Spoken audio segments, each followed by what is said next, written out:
Now to things that are happening across the country with museums. So we've seen them facing hard times, lack of funding, financial difficulties, pressure from the Trump administration over some exhibits like at the Smithsonian. And the next museum, well, that could be at risk is the National Museum of the American Latino, which is a museum Trump signed into creation back in 2020, but it's lacking funding in the upcoming budget. So what could that mean for its future? Joining us now is former Florida Congressman and NBC News political analyst Carlos Curbelo. Carlos, good to see you.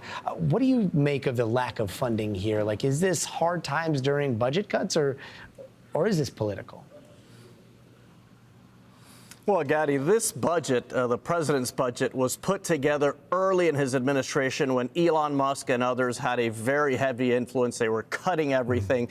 I think that if the president takes a hard look at this, and if members of Congress deliver funding for this project, remember, it's ultimately up to them.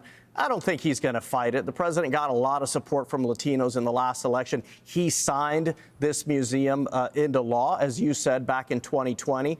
So it really wouldn't make sense for him to withdraw that support. I really think that this was something put in by people who are trying to cut everything early in this administration. And I hope that it does survive the appropriations process on the Hill. And Carlos, we've seen museums in general under attack recently, losing funding. What direction do you see all that heading?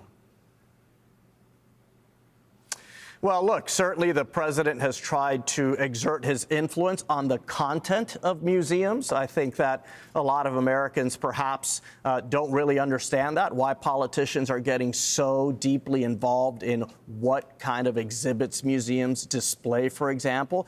And certainly you've seen a lot of funding cuts for the arts and other programs. You know, that's something that's going to be decided or weighed by voters in the 2026 election. But certainly we've seen museums and other centers for the performing arts, for example, the Kennedy Center in D.C., in the news a lot. And that's extraordinary. So we'll see how voters feel about that next year.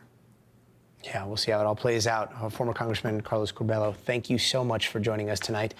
And here